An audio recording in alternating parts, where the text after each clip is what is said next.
A lot of this isn't going to make sense to you, and I'm sorry about that. I'm just going to start at the beginning, with the house.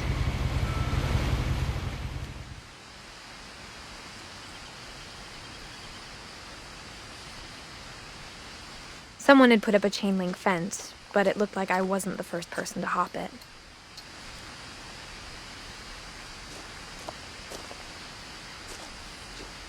My brother Milton disappeared when I was 4. It was like the house just swallowed him up.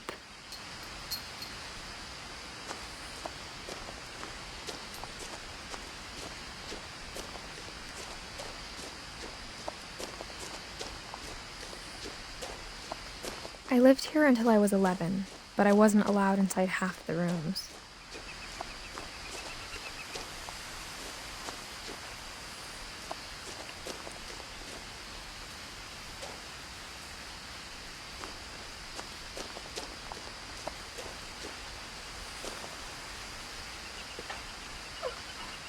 Inside the mailbox were bills from 7 years ago, marked urgent, open immediately.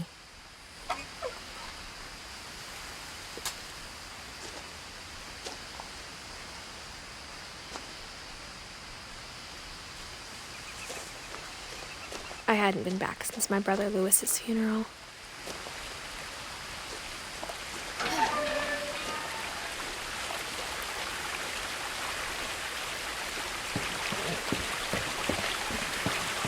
In her will, my mother left me a key, but didn't tell me what it unlocked. Maybe she thought I'd know, or she thought that the mystery would be enough to bring me back.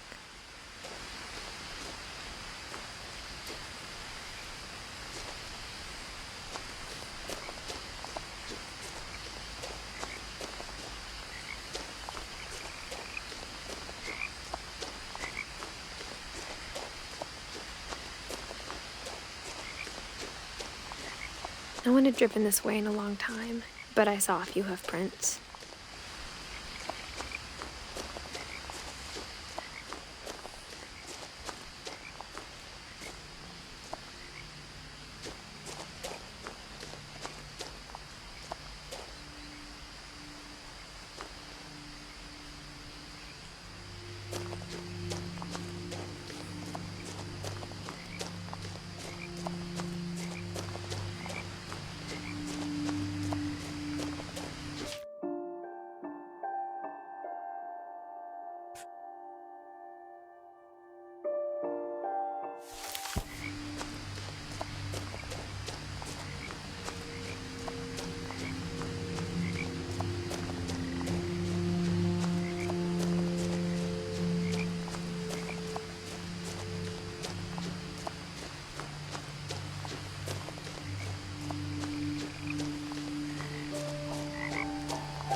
The truth is, even after I inherited the house, I never thought I'd come back to it. But now I had questions about my family that only the house knew the answers to.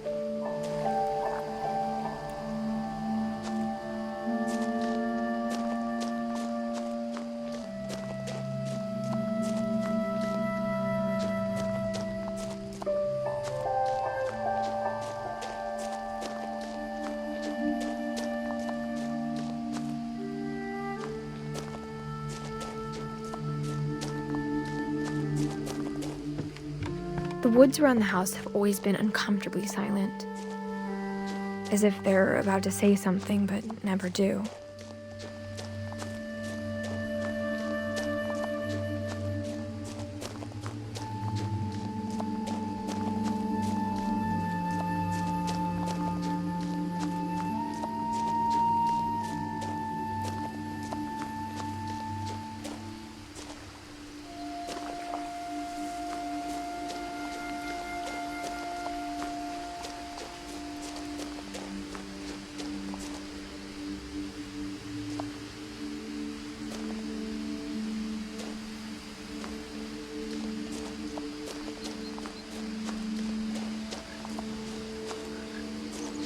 The house was exactly like I remembered it, the way I'd been dreaming about it.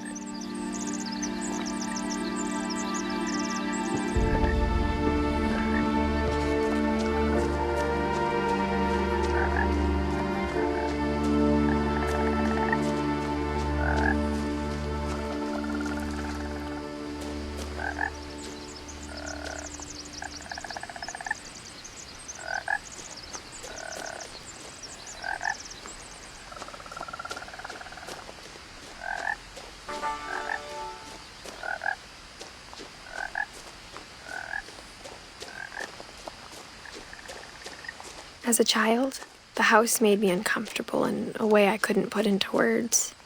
Now, as a 17-year-old, I knew exactly what those words were. I was afraid of the house.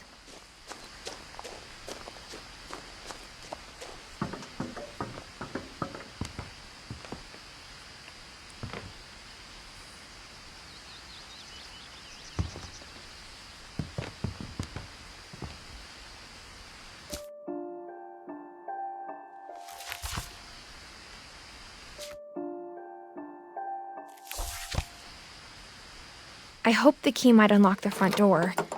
It didn't.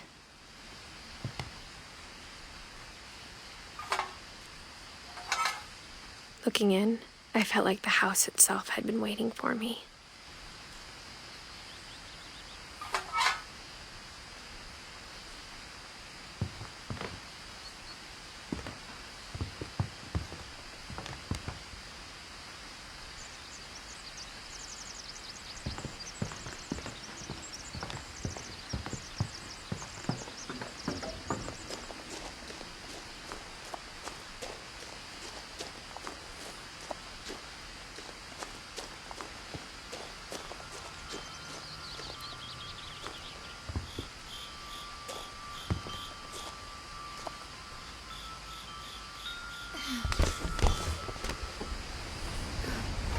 Crawling through the doggy door used to be a lot easier when I was 11.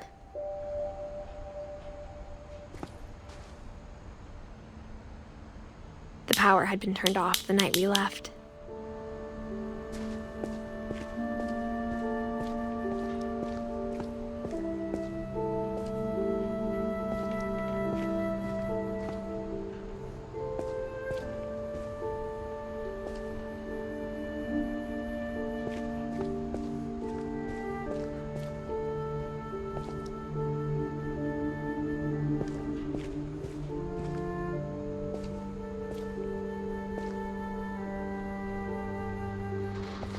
For the first time in years,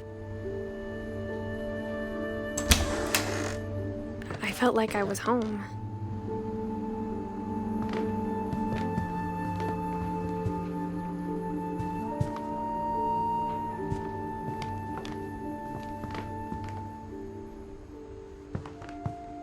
But instead of a family, there were just memories of one.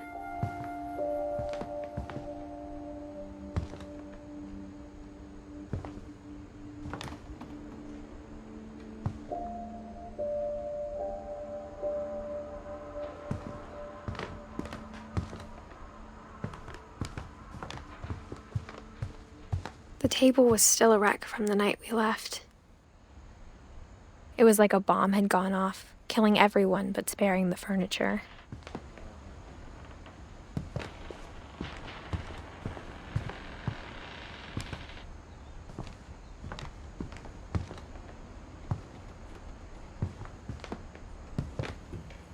Nothing in the house looked abnormal. There was just too much of it, like a smile with too many teeth.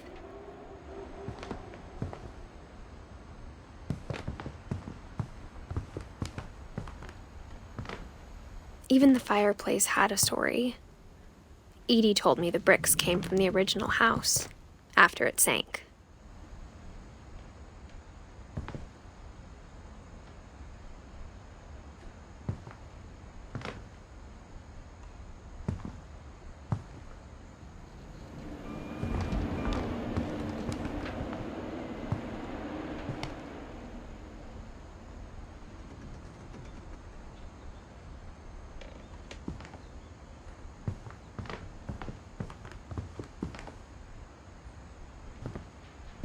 Mom always told me to stay out of the basement, so I wasn't too surprised when the key didn't fit.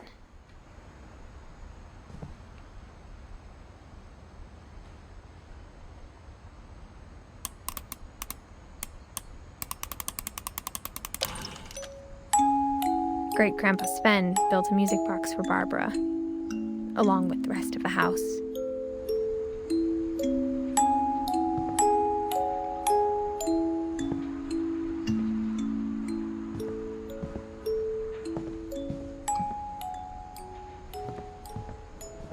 My mom wasn't much of an optimist, but she never stopped believing that my brother Milton was alive.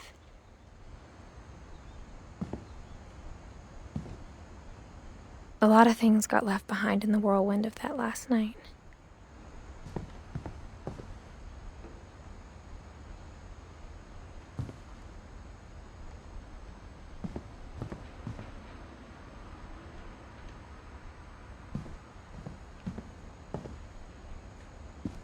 After Milton disappeared, Mom sealed up all the bedrooms. Then Edie retaliated and drilled peepholes.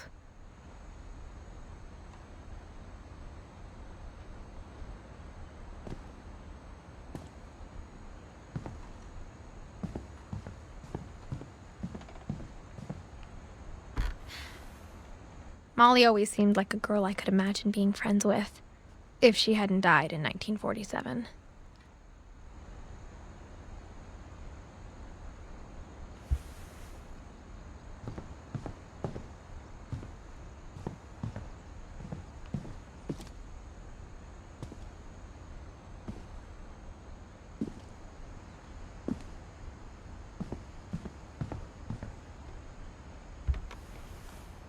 Edie told me once that every Finch who ever lived is buried somewhere in the library.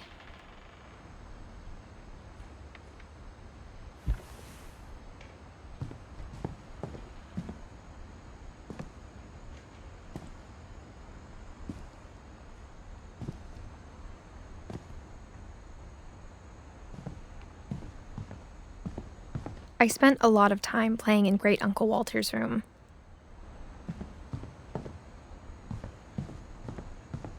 I think my mom sometimes regretted not sealing it up. Lewis told me there were secret passages, but I never believed him.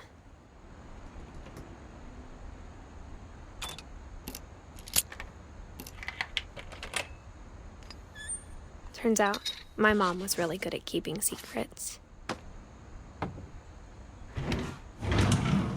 Now it was time to find out what my mom had been afraid of.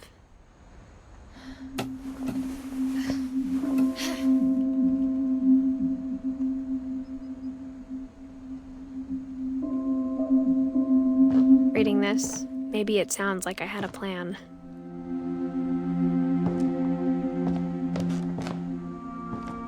But I had no idea what was behind that door.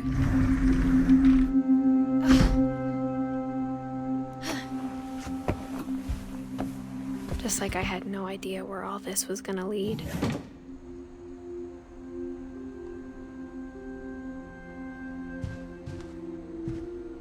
I grew up looking at Molly's room through the peephole. Molly's gerbil had a tiny bedroom with its own even tinier gerbil cage.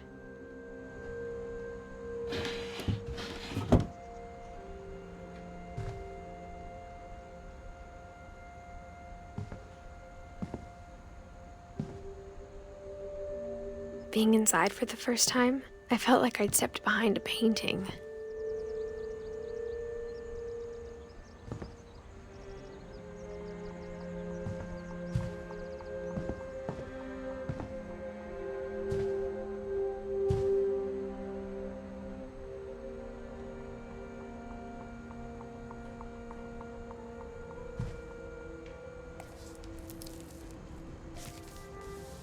December 13th, 1947. Dear Diary, I'll be gone soon, but I wanted to tell somebody about what's gonna happen. It started when Mom sent me to bed without dinner. I woke up and I was starving, so I looked around for something to eat.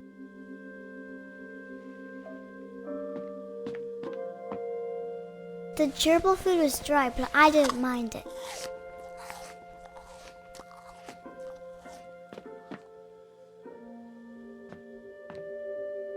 Halloween candy was all gone.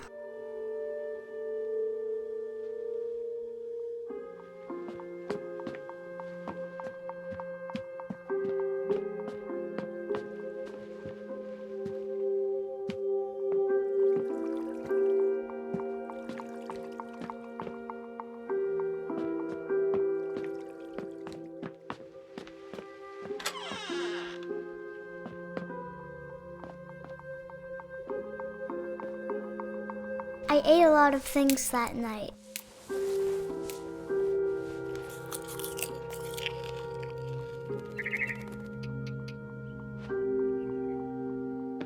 I kept eating and eating.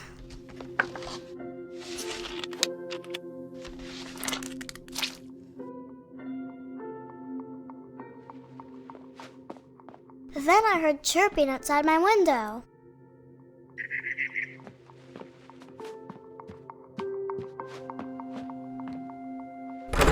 Mom, can I come out now? Sweetheart, it's late. Go to sleep.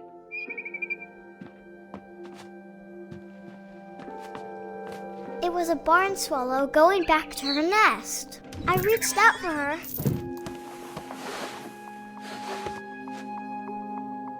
And suddenly, I was a cat.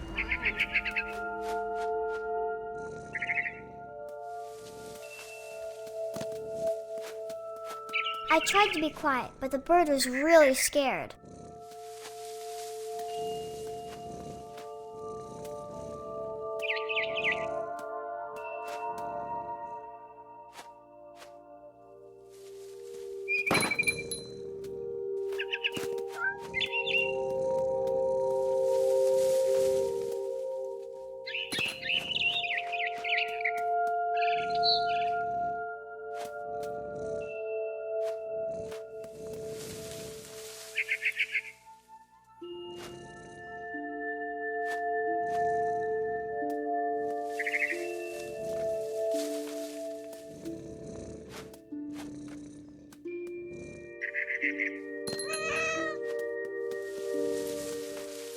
Mom and Dad didn't even look at me.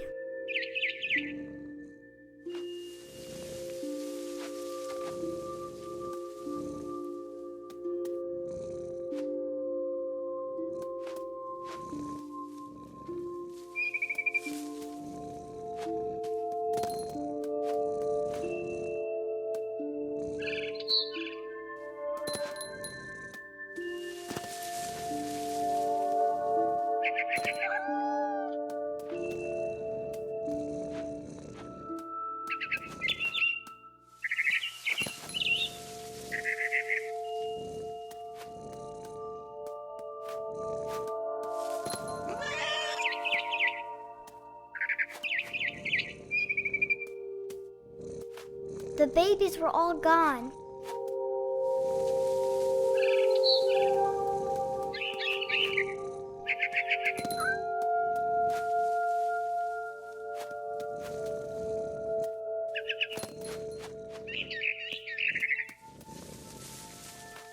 I jumped and I almost got her.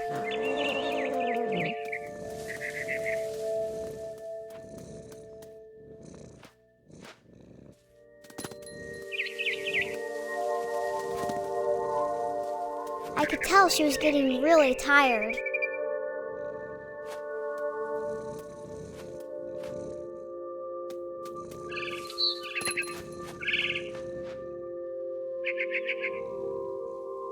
Now I was up in the big tree.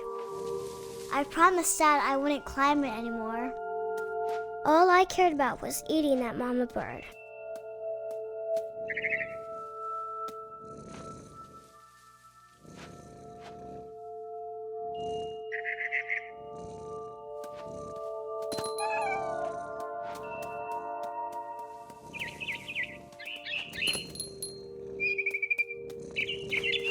I gobbled her up. And suddenly, I was an owl. First, all I heard was the wind. Then I heard little teeth nibbling in the grass.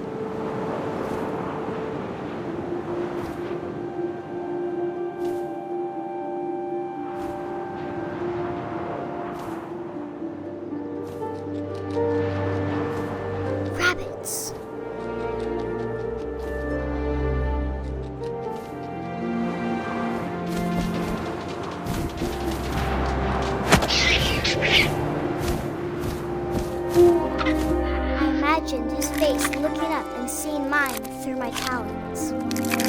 I swallowed him up, and I didn't chew one bit. Then I flew off to find something bigger.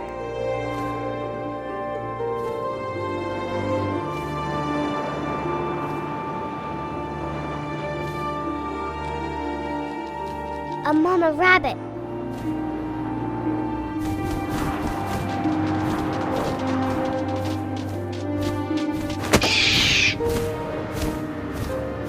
She was almost too big to carry. I started choking, but I couldn't stop eating. And suddenly, I was a shark.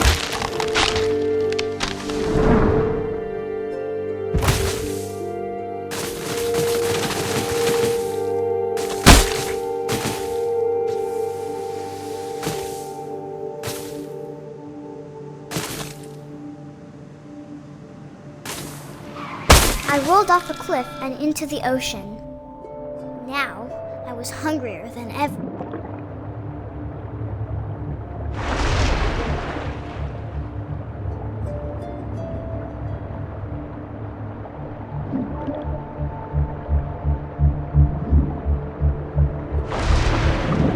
I wanted fat, juicy seeds.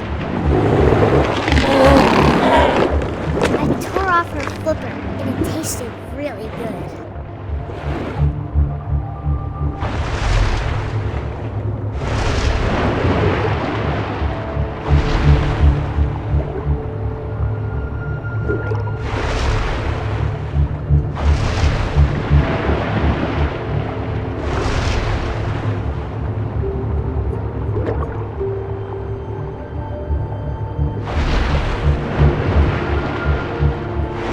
Grabbed on tight.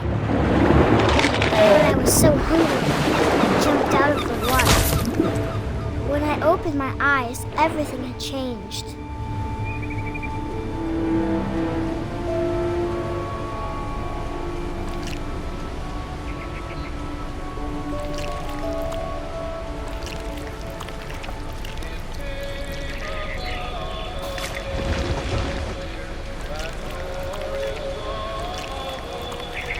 Now I was a monster, and I smelled people everywhere.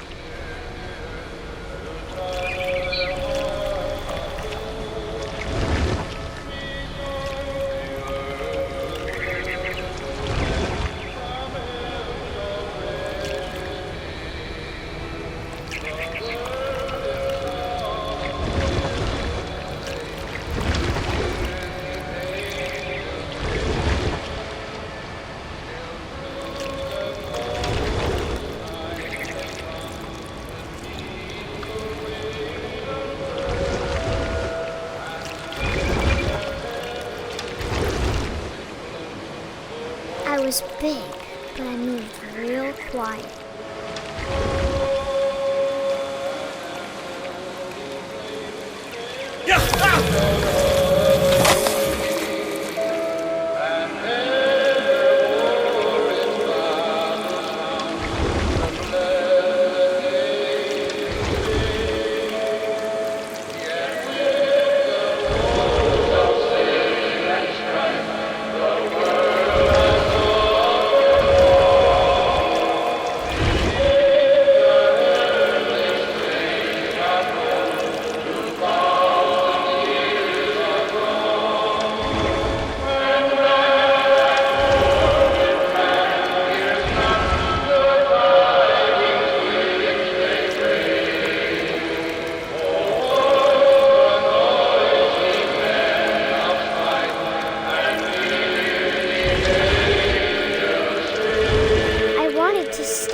But also, I didn't.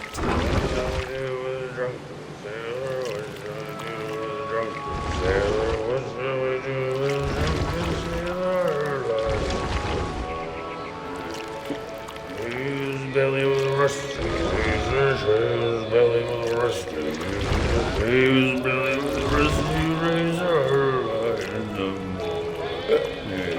What shall we do with a drunken sailor? What shall we do with a drunken sailor? What shall we do with a drunken sailor?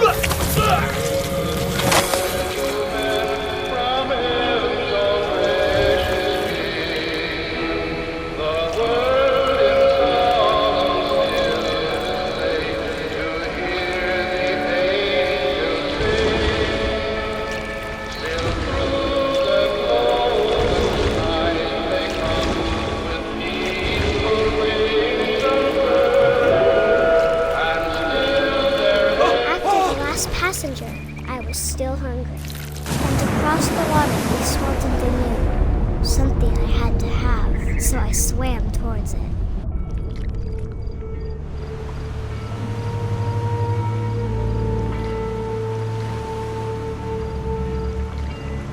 I slithered onto the sand, and the good smell went into an old pipe.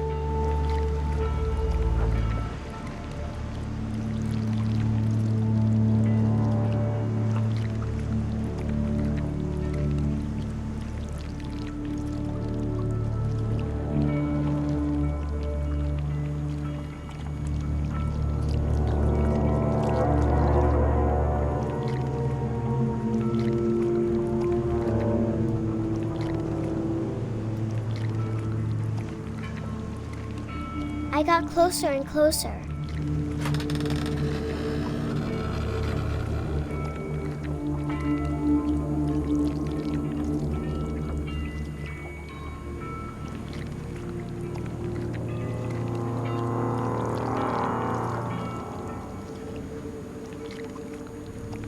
All my stomach started growling. And suddenly, I was me again. I held my breath for a long time, but I couldn't hear anything. I think it's waiting for me to fall asleep. But it's not going to wait much longer. It needs to feed, and we both know I will be delicious.